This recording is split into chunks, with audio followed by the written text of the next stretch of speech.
Same, pero iba. We are number 1, 06.7 Energy FM Pangga. Huwag mo sabihing radyo, sabihin mo good morning, Luzon, Visayas at Mindanao, Metro and Mega Manila. At syempre, good morning din sa napakaganda, napaka-sexy, ulala, mamacita. Good morning, DJ Lindsay. Good morning, Baby Toby! Oy, kamusta ka naman? May naririnig ka ba? May naririnig ka ba? Naririnig kita, oo. Ayan. Kamusta ka naman? Perfect! How are you? Ha? How are you? I'm so fine and You're so fine. good. How are you? I'm fine din naman. Thank you very much. Anong bago sa atin? Anong bago? Wala naman. Wala naman. Wala naman bago sa atin ngayon. Wala naman bago, pero ayun, same pa rin na kung saan wala pa rin jowa, di ba? Ay, miss na rin naman siya. I miss her. Ay! May bago. Sino? Ayun o. Oo. Anong meron? Hindi kasi mamaya kasi yan. Magti-TikTok live tayo. Oo, ready na yan. Okay. Hintayin mo na lang. Tinanong ko lang. Pero eto naman medyo ano pa siya. Nagte-test lang kami. Ay, gusto ko yung test. Bakit? Wala lang. Ano natatawa? Ang cute mo lang pag sinasabi mong test. Oo. Ganun. Wala lang. Cutie. Alam mo naman ako Dapat kasi araw-araw, di ba? Magano ka, happy ka. Happy naman talaga ako Ito mga bagay-bagay sa paligid mo, ganyan. Ano, cute? Cute. Pero alam mo ba kung anong ibig sabihin ng cute sa mga dictionary? Ano? Ugly but tolerable. Ganun ba yun? Yeah. Hindi na pala ako cute. Handsome. Okay lang naman. Ano naman ngayon? Carry lang yun. Tolerable. Oo. Diba? Pero yun na nga, no? Pero, minsan kasi, it's a good thing din naman kasi na masabihan kang cute. Yeah. Alam mo bakit? Why? Kasi parang ang bata-bata mo tignan. Ang cute. Ganun Talaga yun, diba? ba? Kasi kapag sinasabi kasi, no, na, uy, ang cute-cute mo, ay, parang kang baby face. Ganun yung epekto nun. Kaso parang, parang kapag sinabihan ka ng cute, parang hindi ka iti-take, seriously. Uy? Oo, cute Hindi. mo. Siguro depende na rin yan kung paano mo siya i-absorb Tsaka Kung ikaw kasi, sinabi sa'yo siguro. parang kasi kapag sinabi mo, yun na parang sa'yo, pag narinig mo siya as negative mo siya ma-absorb. Ano ba nangyayari sa akin ngayon? Diba? Talaga, hindi naman siya negative. Pero feeling ko lang, kapag sa dating world, sinabihan ka ng cute, parang hindi ka seryosohin Uy? Ang cute mo. You're so cute. Kasi, Talaga? what, really? An hour of fixing myself and you're calling me cute? Wow! English ka na! Hindi, na-imagine ko lang kasi kapag halimbawa, diba, nasa dating scene ka na sinabihan ka ng cute. You're cute. Excuse me. Pero sa iba naman, compliment siya. Oo. You're cute. Ganun. Pero mas ganda yung masabihan ka ng you're gorgeous. Ayun, you're kesa gorgeous. cute. Kasi parang 12 years old kapag ang cute. ganda-ganda mo. Diba? Ayaw mo magmumukha kang bata. Siseryosohin ka nga ba kapag gano'n yung tingin sa'yo? Siguro depende na rin naman yan. Kung yung Depende, lalaki seryoso, tama. talagang seryoso talaga yan sa'yo, di ba? Kasi kayong mga babae kasi kayo, nag-fake kayo. Ha? Nag-fake kayo ng mga bagay-bagay. Hindi. Pwede kayo mag-fake sa inyong lahat ng bagay. Like for example, kapag sinabi nyo, uy, ang gwapo mo. Pero deep inside, hindi naman. Ay, hindi ako. Well, I can only speak for myself. Pero ako hindi. Hindi. Sinabi kong gwapo ka. Pero pag sinabi kong hindi din. Kilala mo ako. Oo naman. Ikaw pa ba, Lindsay mo? Diyos Oo. ko. Lahat na lang nang sabihin mo, okay lang yan, mapa-negative man yan o positive, di ba? Sasabihin mo yan, di ba? Totoo. Kaya takot ako sa'yo dati Hindi. nung unang kita ko sa inyo, no? Pinrank Hindi nyo kami. naman. Kahit prank yun, natakot ako sa'yo. Oo nga. Di kita kinakausap nun Sabi mo nga. Well. Diba? Ay, no, meron talagang mga ganun, na kung saan talagang matatalas yung kanilang mga dila. No? True. Pero para sa akin, mas okay na rin naman yun sasabihin mo yung totoo kaysa sa hindi. Oo. Kasi minsan kasi ang nangyayari, negative na pala or hindi na pala okay yung ginagawa neto. Pero ikaw, parang pinaplastic mo pa siya. Parang kinukonsinti mo pa siya. Oo. Di ba? No tayo sa ganyan. Kaya mas okay na sinasabi nyo sa amin yung katotohanan. Like for example, kapag galit kayo, di ba? Sabihin nyo lang kasi sa amin na galit kayo, hindi yung mag-iisip pa kami. O kaya wag na lang magsalita at all kung hindi naman totoo, hindi naman yung sasabihin. Hindi Like? naman makaka-create ng change sa mundo. Wow! Hindi na sasabihin. Itatago mo, gano'n? Hindi. Kumbaga, halimbawa, hindi siya kagandahan. May nakita kang fault sa kanya. Imbis na ma-off siya doon sa magiging comment mo, shut up na lang. Pwede rin naman yung gano'n. Diba? Oo. Huwag ka na lang maka-offend ng tao. Unless gusto mong i-correct niya yun. Halimbawa, ang make-up niya, sobrang kapal, tapos nasa marami kayong tao. Diba? May mga tao kasi na kapag sinabihan mo ng gano'n, ng constructive criticism, iba nila tinitake yun eh. Oo. Diba? Sobrang Nahihiya negative. kasi sila. Nai-insecure, nahihiya sila.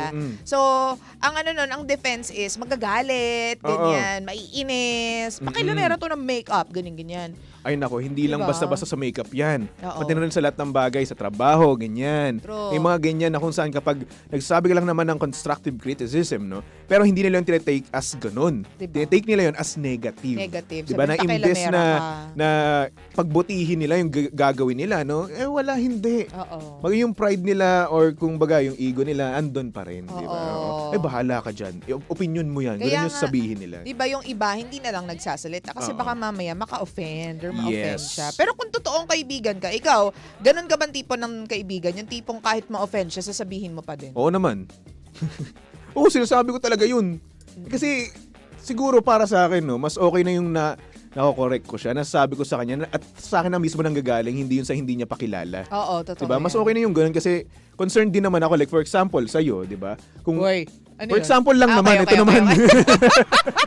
Medyo ganito na lang, nabalagtak diba? ako dun, Diba kapag meron kang tawag dito, lipstick sa ngipin mo. Oo. Diba sinasabi ko totoo, yun? totoo yan, Oo, totoo ganun. yan. Kesa naman sa iba pa yung magsabi mismo sa'yo. Totoo. Diba? Mas Mas maganda okay na yung nga sa akin na lang mismo nang galing. Oo, at least 'di ba? First line of defense. Mm-mm. 'Di ba? Doon namang gagaling. Hindi tsaka hindi ka na 'di ba kung saan pupunta tapos yung pala may something ka sa ngipin. Tama, Tapos 'di ba? wala nagsasabi sa iyo dahil natatakot sa iyo, Oo, dahil at sa aura minsan, mo. pinagtatawanan ka pa, di ba? 'Di ba?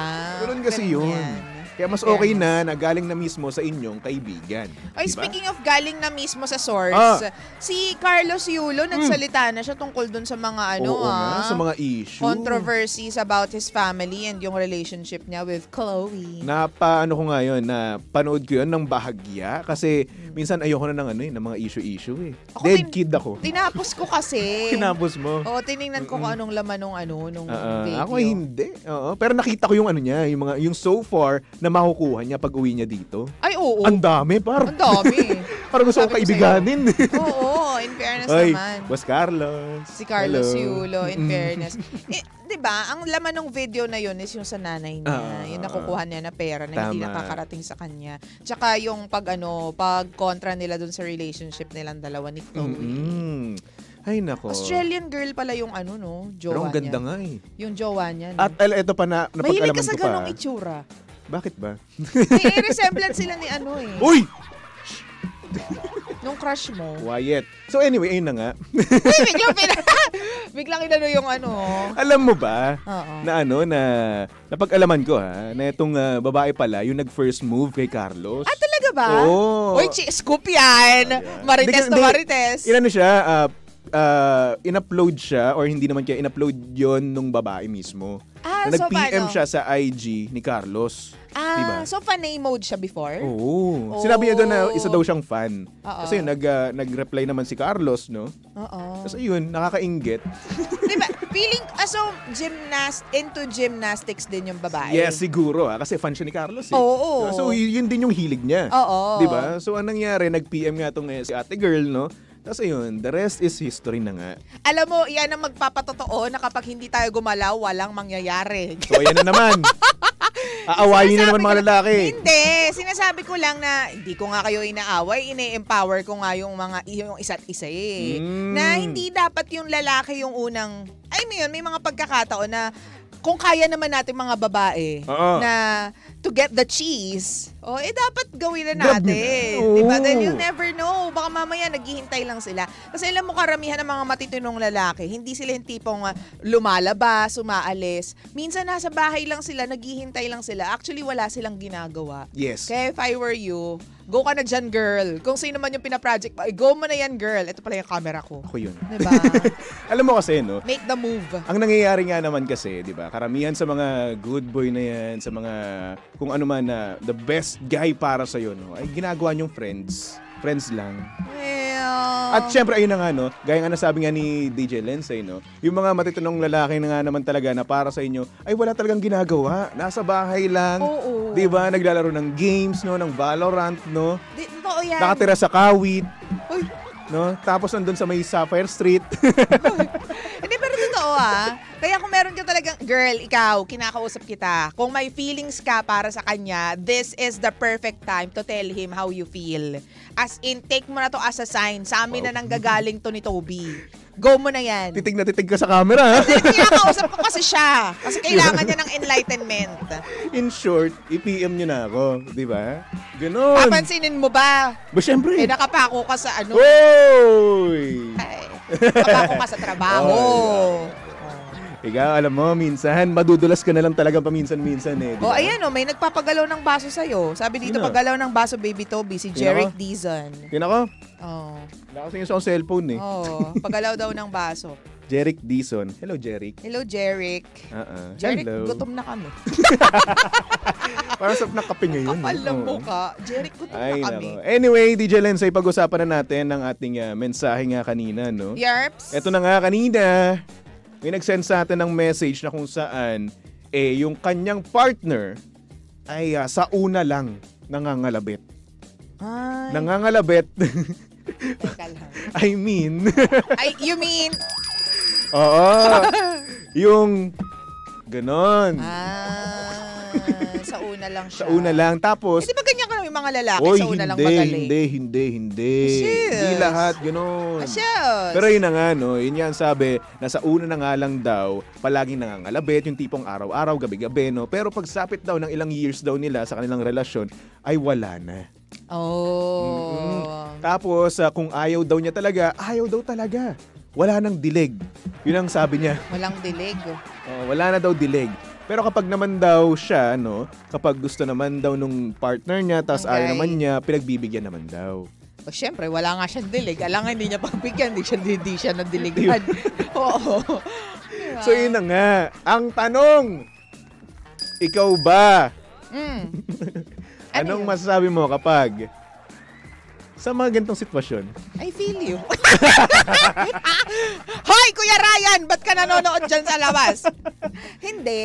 Alam mo na, pupunta rin naman talaga ang ang relationship sa state kung saan parang, alam mo yon, para na lang silang borders. Para na lang silang roommates. Roommates. So, totoo lang. Ah. 'Di ba? And it's normal, girl.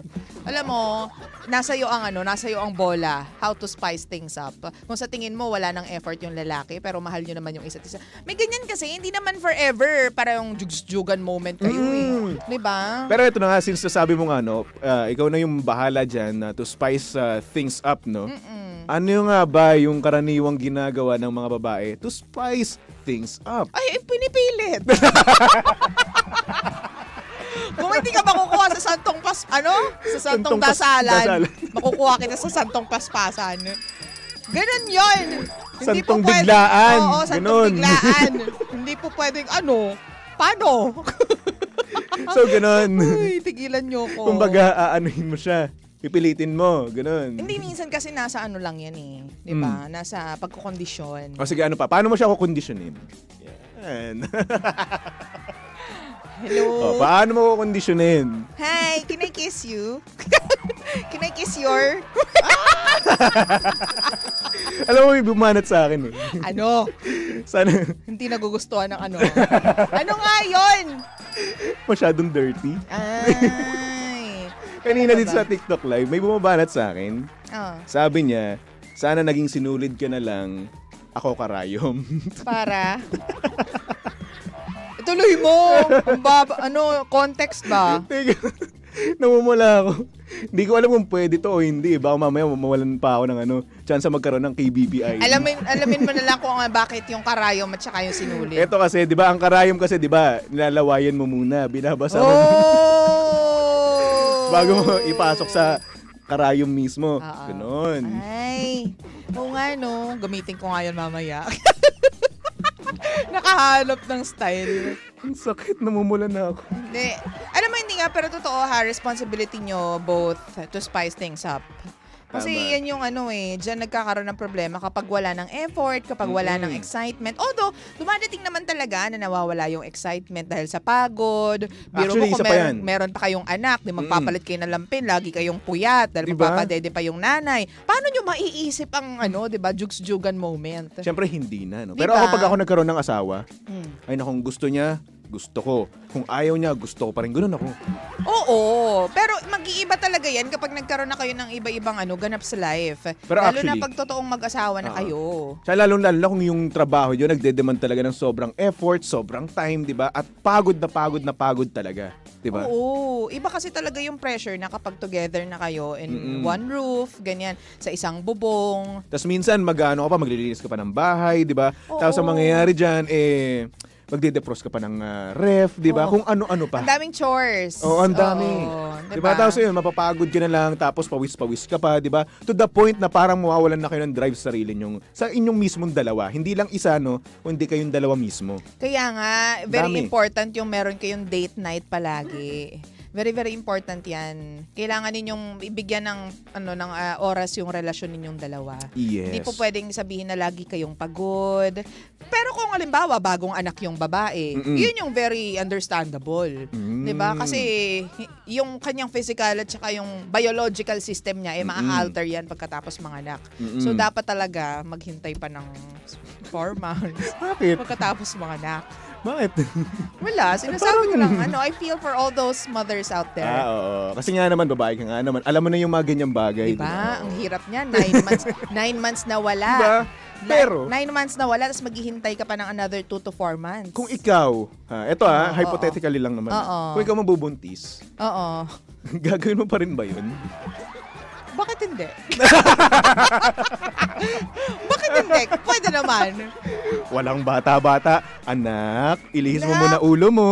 Nak, wait lang Anak, yung bunbunan mo. Nak, umiwas ka muna. Nak, may makikita ka dyan. Coming in, baby. Oh, close your eyes. Because you're gonna see your dad. Aray ko, sakit. Kakaloka. Kung ano-ano pa masabi ko dito, promise. Oo. Kaya tigilan natin yung ganyang topic. You see that? That's your dad! Kakausapin mo yung baby mo, no? Baby, that's where you from. Diba? Baby? Yes! Close your eyes. Baby, Don't grab! Don't grab! baby, dakila si daddy. Uy! Uy, sabi dito, di ba pag buntis naman, di ba pwede pa rin naman? Yun yung sabi nila, oo. Oo, sabi Pero, nga. pero, Mas okay ang nga daw sabi, yun 6 months lang daw. Yun ang sabi. We, ba't Sabi, yung mga napapanood binasa ko lang naman sa comment section. Teka lang, nasa kabilang linya po si Doc. Si Doc Q yung nag-aalaga sa amin na OBGYNI. Kasama namin kahapon. Okay, hello po. Mahal na mahal ka namin, Doc Q. We love you. Love you to, Doc. Yun. Nakakaloka. Ay, sakit na ng pangako lang yan. Diba? Dahil Hindi kailangan yun. Sabi nga nung iba, kasi pang ano rin yun pag ano ba yun, contractions, labor. May ganong May ganun? usapan Pampababa daw. So may scientific, ano pala yun, study. Hindi ako kung- sure hindi naman tayo expert. Sa bagay. Expert ka lang sa ano. Hindi nga eh. Mahilig ka lang. Ganun. Uy, hindi Mahilig nga. magbasa ng mga Hindi nga. kinemerut. Ano ba? Ano ba? Ay nako. Anyway mga pangga, susunod na napakaganda, napaka-sexy DJ Lindsay para sa lihim ng liham. And of course, nakasama mo at nakalandian ang hot baby boy ng radyo. Of course, walang iba kung hindi si Baby Toby.